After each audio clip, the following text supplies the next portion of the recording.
Hello people, this is Sonali, the Melodramatic Bookworm. If you've been here before, welcome back, and if you're new to my channel, welcome to the Melodramatic Bookworm family.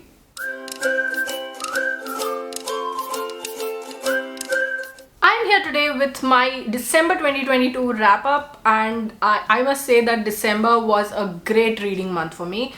I read 23 books, 13 of which I've already spoken about in a video, in an earlier video, in which I read 13 books in 7 days. If you'd like to go check that out, link here as well as in the description box below. Since I've already spoken about them in detail in that video, I won't go into much depth for those books. So it was an interesting mix of books that I read in December. Some were light, some were informative and heavy, some were just plain beautiful, and I'm really glad that I got to read these books. So yeah, without any further ado, let's dive right into this video and let me share with you all the books that I read in December 2022.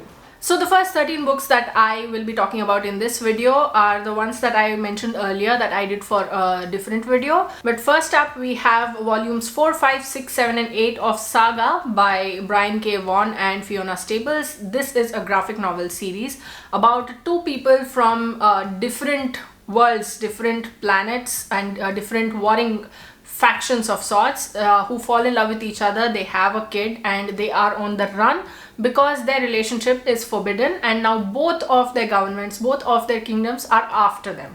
And this is really interesting because of the number of plot twists it has, the story itself, how it talks about love between different kinds of people, and it's brilliant. Next is Cards on the Table by Agatha Christie. This is a story, an Hercule Poirot mystery, in which he gets invited to a game of bridge to dinner by a man called Mr. Shaitana, and he's boasting that he has a collection of murderers. And now Hercule Poirot goes to that dinner. He's also accompanied by 4 people, as well as the superintendent of police and someone in the army and a murder mystery writer and all of this. And then Shaitana gets murdered, and now he's on this case and he has to find out who has murdered Shaitana.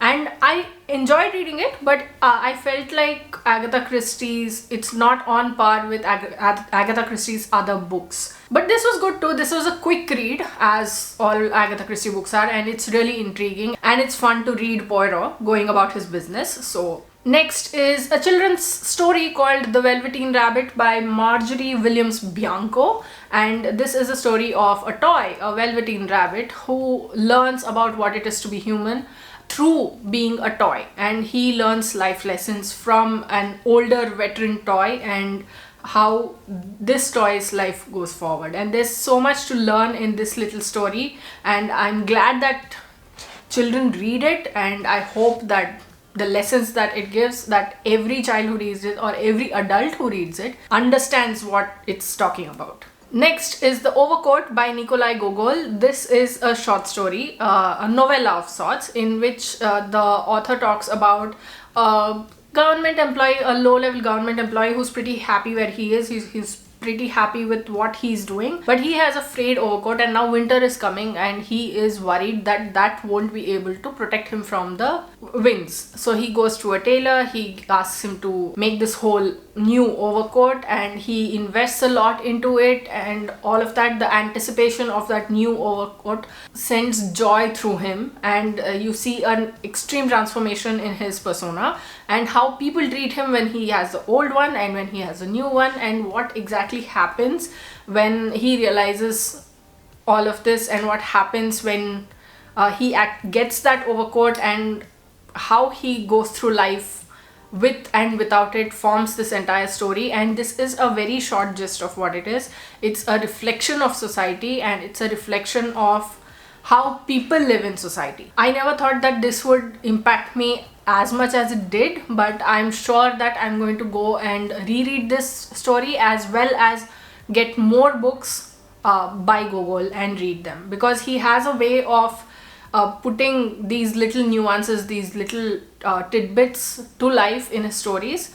It's very down to earth. It's the story of a common man. Next is My Husband and Other Animals by Janaki Lennon. This is a non-fiction in which Janaki Lennon has compiled a collection of all her essays, of all her articles, in which she talks about her life with her herpetologist husband Romulus Whittaker, and he was the one to establish the Croc Bank in Chennai and the Snake Park in the same city. We see her life that's surrounded by animals, and she talks about her experiences with animals, funny incidents that have happened in their house, and the things they have done to save animals as well as to keep animals comfortable, to become sort of in harmony with nature where they live. It's a good book, but the thing about it is that you'll have to read it again. You'll have to reread it in order to understand what she is talking about, because there's so much information in there. Next is All the Lovers in the Night by Miko Kawakami. This is the story of a woman in her 30s who is a proofreader, and she is a solitary woman. How she goes about her everyday life, how she interacts with people, and the thing that gets her through every day forms this entire story. And I feel like this was supposed to be something that was quiet, that was relaxed, that was lazy, that shows the drollness of everyday life. But it just came off as draggy. It came off as something that showed that the main character's whole personality as pining after a man and nothing else. I mean, I saw the poetry behind whatever the author was talking about in some places, and because of that I gave it 3 stars. But other than that, it was just one of the most boring, one of the most infuriating books I've ever read. Next is Today, Tonight, Tomorrow by Rachel Lynn Solomon. This is a YA book, I think, in which there are 2 people, a girl and a boy in high school, who are absolute enemies. They are rivals of each other. And on the last day of school, when there is a citywide hunt, there's sort of a scavenger hunt that their juniors organize for them. They realize that some of the other students have teamed up, they have ganged up against them, and now these 2 rivals have to work with each other in order for them to have a chance at winning the whole thing. But what they're about to realize, or what they're about to discover in this process, forms this entire story. Look, I'm usually not a fan of I'm going to snap a finger and everything is going to shift, especially in romance stories. But the way the story developed, the way their banter developed, especially since they have a bit of a backstory to them, I really enjoyed this one. Next is The Yellow Wallpaper by Charlotte Perkins Gilman, and this is a story of a woman who is unwell, and she is locked into the bedroom by her husband. And despite her saying that she is not well physically and mentally, he just disregards her, and he says that all you need is rest. It's all a false and foolish fancy that you are mentally unwell. There's a yellow wallpaper on the wall across from a bed, and she sees that, and she sees shapes moving. She sees a woman behind the bars, the shapes, and all of that, and she realizes that something is happening to her. But her husband does not take her word for it. It's not about what exactly happens in the story, but about what it represents, about women's mental health and how women are not allowed to have full autonomy of their own bodies, and it's always men dictating what we should do with our bodies. And I love what Charlotte Perkins Gilman has done in this story. Next is Kim Jeong Born 1982 by Cho Nam Joo and Jamie Chang. This follows Kim Jeong, who was born in 1982, and until the present time that we are seeing in the story, when she has a child, and suddenly one day she starts exhibiting traits of the women in her life. But in the flashback, we see in a way her life, from a childhood to the point where we are now, the life of a girl child, the life of a woman, and how society treats women very lightly, as if we are the ones who are paranoid. It does whatever it wants to do, and when we protest, it says that we are being paranoid, and there are all these microaggressions throughout, and every single page with all its statistics and with all its information, every single page, it just infuriated me to no end because of how true it is for women. And the way that book ended also, it twisted my mind, because that's exactly how society functions. So those were the 13 books that I read in 7 days. But the next book is The Paris Apartment by Lucy Foley. This was one of my most anticipated releases of 2022, and I really enjoyed this. And this is the story of a woman whose brother is living in an apartment in Paris. She has told her brother that she is going to come stay with him for a while, but when she arrives, she finds that her brother is missing. He is nowhere to be found. She has to find out what has happened to her brother. She goes about asking everyone in the apartment building, but they are either evasive or they are downright dismissive of her concerns. Throughout all of this, she goes looking in corners, she keeps asking people, and she tries to find out what exactly has happened to her brother, because her brother is not the kind of person to disappear on her without telling her. And what exactly happens in the end, what she finds out, forms this entire story. And like I mentioned before, I enjoyed it to no end. It was a very fast read. It's snappy, it's fast, it has its twists and turns, and that ending you won't see coming. I definitely didn't see it coming, and I was like, wait, what? This is not possible. But then again, when you look at all the clues, you see that it's perfectly possible. It perfectly fits in with everything that we've been told about whatever has been happening so far. And when the actual revelation started happening, when the list of revelations started happening, it just lit a light bulb in my mind, slowly, like an older tube light. It just started flickering, and when it came to a head, it was like, I got it. I feel like this is Lucy Foley's best work to date. Next is a book that I had started reading in August, but I just couldn't seem to put myself into the groove to actually read it, and that is Manto's 25 Short Stories by Saadat Hasan Manto, and I finally finished reading these stories. Saadat Hasan Manto has this ability to bring out the special from the inane. He has the ability to tell the story of a common man and elevate it to a place where you can see what is special. You can see what he's trying to say. You can see the point that he's trying to make in that simple manner. And in this book, which includes stories such as Toba Tek Singh and Kholdo, you feel like you are living along with those characters. You are invested in those characters so much that you have to find out what's going on. You just can't stop. You just can't seem to stop yourself. And all of these stories are like that. Only thing is that my personal concern, that is, this is not something that the book itself did, or not something that the writing itself was. But since I think Manto wrote in Urdu, there were a lot of Urdu words that I didn't know myself, and since I was not in a position to go researching about another language at that point, it felt like a very tedious read to me. But I did get through it. I focused on the story instead of the process through which the story was being told, and I think I got through it pretty well. Next is Josh and Hazel's Guide to Not Dating by Christina Lauren. I loved The Unhoneymooners by this author duo so much that I went and borrowed 2 other books.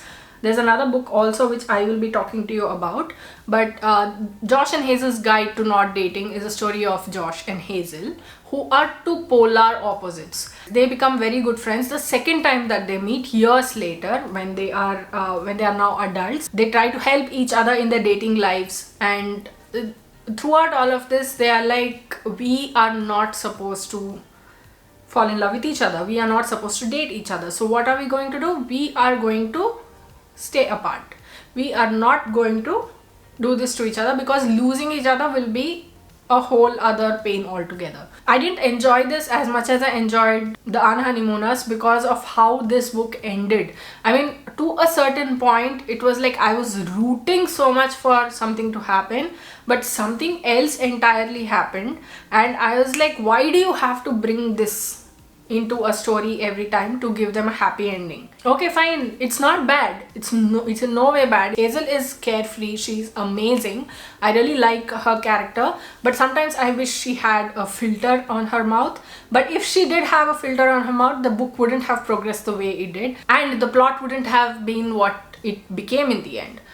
So I'm like, look, I like it, but I don't love it. I'm not a fan of how it ended. Next is Draupadi, The Tale of an Empress by Sai Swarupa Iyer. This is the story of Draupadi, and we see about her life through her teenage years and through her remaining life as well. And I loved the way Draupadi is portrayed in this book because of how strong she is. We've always seen Draupadi depicted as some sort of quiet spectator of whatever happened in the Mahabharata. But in this book, we see that Draupadi is not a quiet spectator. She was never a quiet spectator. She played a huge hand.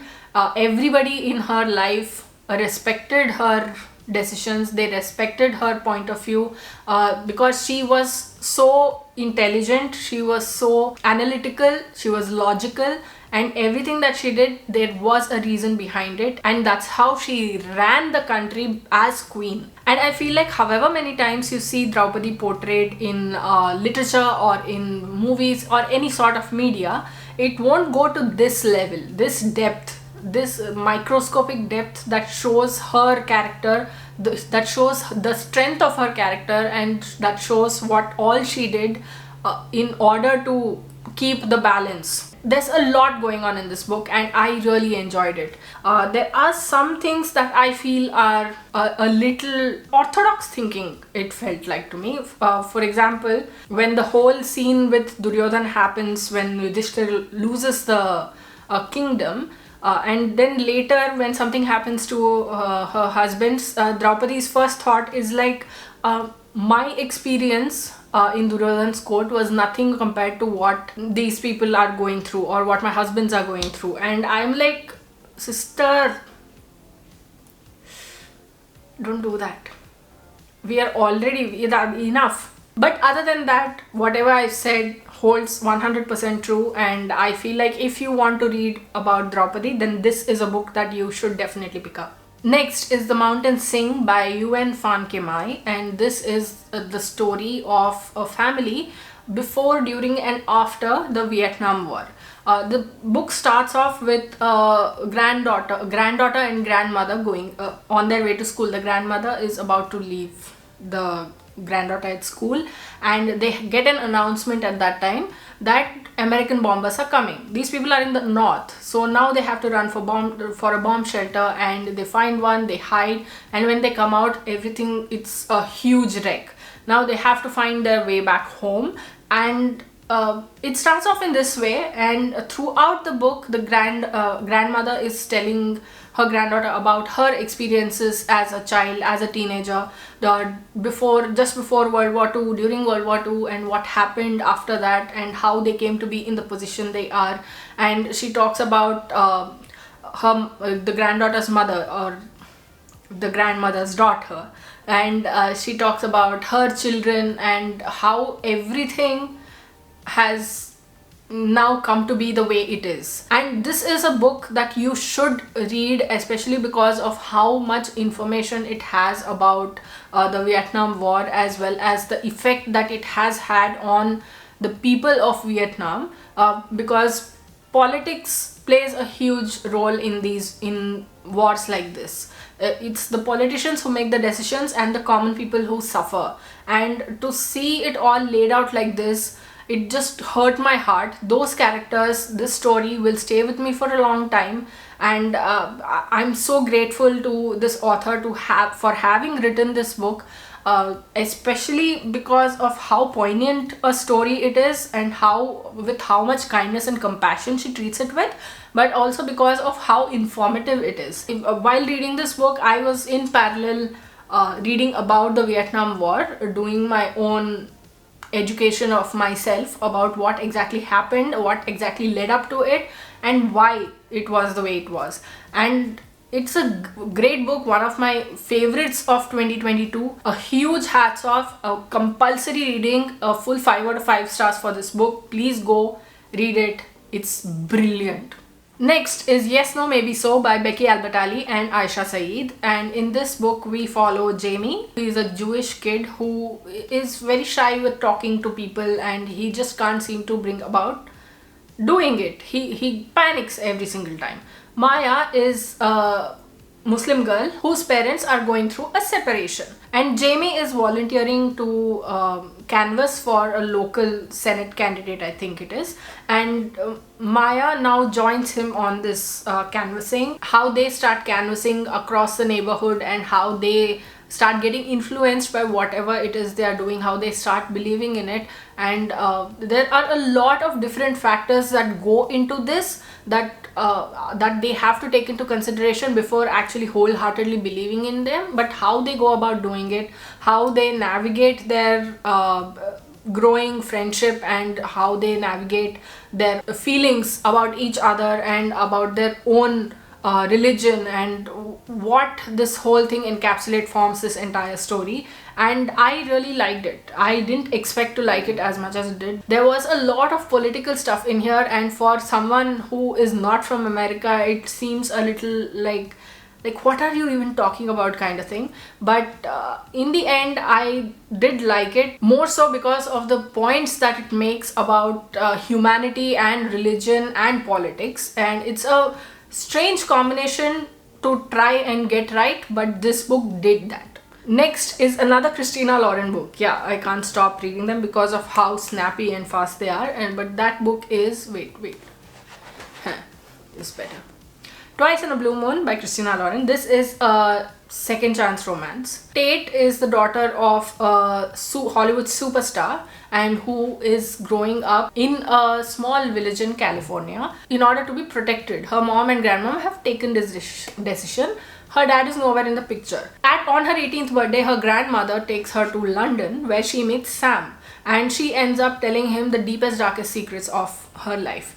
But it ends up that Sam is about to betray her by selling her out to the press, and now her identity is all out there for the world to see. And how she deals with it, will she emerge from the betrayal, will she emerge from the unnecessary or unsolicited, unintended outing that she didn't think she was ready for, and how will she pull herself together.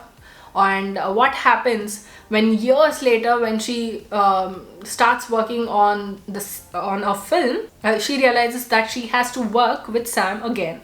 And how are they going to manage it? How are they going to come to terms with seeing each other after all this while, after having fallen in love so fast, so deep? This was good. I mean, the points that the author makes about relationships in here are pretty good, but I felt like the first time them falling in love was like way too fast. The way it is paced is somewhat equals out the whole thing. It steadies out the whole thing. And although the way it ended so abruptly, I was like, wait, is that it? You're not going to tell me more about what happened? Yeah, throughout the way these two are battling their feelings, how they're battling each other's feelings, and how they're battling what is right and what is wrong. It's very interesting to see. It's interesting to see the tension. It's interesting to see how they react to each other, how they react to the situation that's put before them. Yeah, it was good, but it was not wow. It was okay, good. Okay, fine. Oh, next is The Dragon Republic by R.F. Kuang. I can't talk much about this book because this is the second in the Poppy War series, and I don't want to give away what happens in here.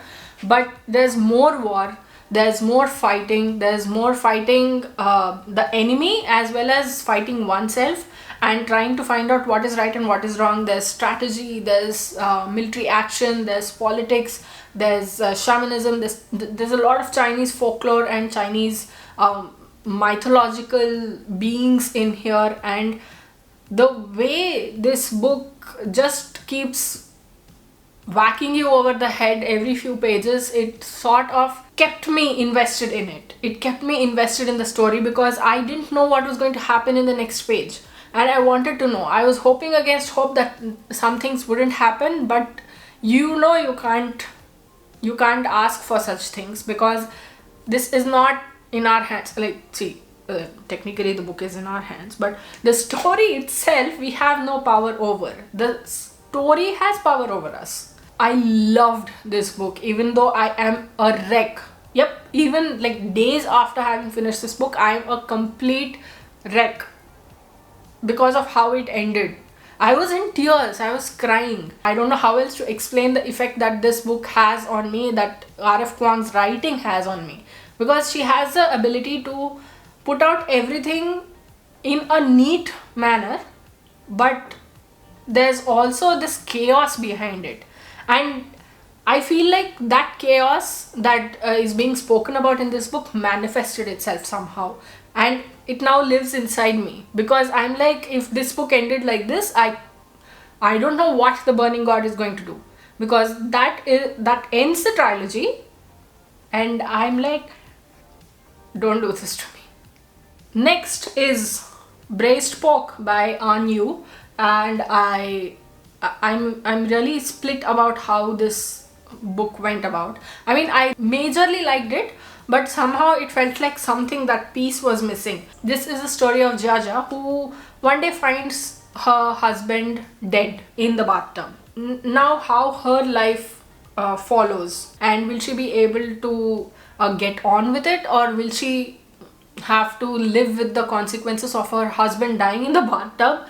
And will she be able to forge new relations, or will she be able to find the reasons for the things that have happened in her life, and how her relationship with the people around her change, her family, with her father, with her grandmother, with her aunt, and her relationship with the world as a whole, how it changes, and will Jaja be able to stand it all, forms this entire story. And this is a bad gist actually, because there's so much more to this than just that, because she is trying to find out something that connects her present to her past. She has found a paper with a sketch of a very strange creature beside her husband's body, and now she ventures into this. She tries to find out what exactly is it. She becomes obsessed. She is a painter, and every time she starts painting this particular sketch, this particular image, she ends up not being able to paint the face, and that disturbs her to no end, and she sets out on this journey to find out what exactly is happening. It's a brilliant write-up about human relationships and the effect that people can have on you, or the people's presence and people's absence, how it can affect you. And through all this, will Jaja be able to find that balance? Will she be able to find that calm, that peace that she's so desperately seeking out?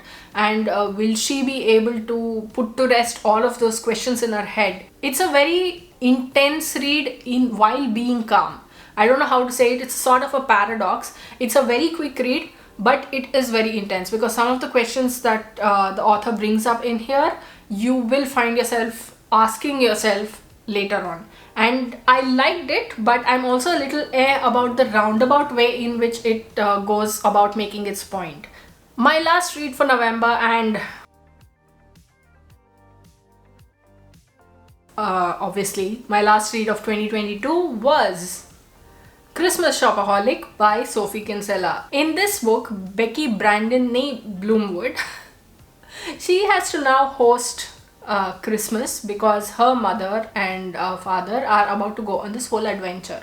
So now she has to host Christmas, and how she gets in the whole Christmas spirit, and how she handles things, because everybody wants different things. Her sister wants a different thing, her mom and dad want something else, her mom's best friend wants something else, her best friend wants something else, her daughter wants something else, and now she has to have this whole list that she's got to do. But will she be able to do it, or will she just melt under all of the pressure? What exactly happens? forms this entire story. I mean, we know Becky Bloomwood to be a sort of a chaotic creature. I've only read Confessions of a Shopaholic before, and I sort of was like, Becky, yeah, why are you like this? Because sometimes she makes the lamest, the weirdest excuses ever, and expects everybody to roll with it. And this is nothing different. I mean, the first, like, there are 360 something pages in this, and the first 200 pages at least annoyed me to no end. But as the story progressed, it just became clear that Becky is just another weird human being. She has her quirks, but to this extent. So that's why I'm vacillating between whether I like Becky or not. But the way this book ended, okay, I'm not going to say anything, but the way this book ended, it just made me feel all smiley, and it made me grin, it made me laugh because of how comic some things were. So maybe overall this book, I did a good thing by reading this book when I did, because it was fun, and it was a fun way to end the year on. So those were all the books that I read in December 2022. Which of these have you read? Which ones do you want to read? What books did you read in December 2022? Which books did you end 2022 with? Let me know in the comments below. I'd love to hear from you. If you like this video, please like it and share it to spread the word. And if you like my content and would like to see more from me, don't forget to hit subscribe and click on the bell icon beside the subscribe button to get notified as and when I post new videos. Thanks for watching. I'll see you in the next video. Until next time, keep reading, keep watching, and add melodrama to your life.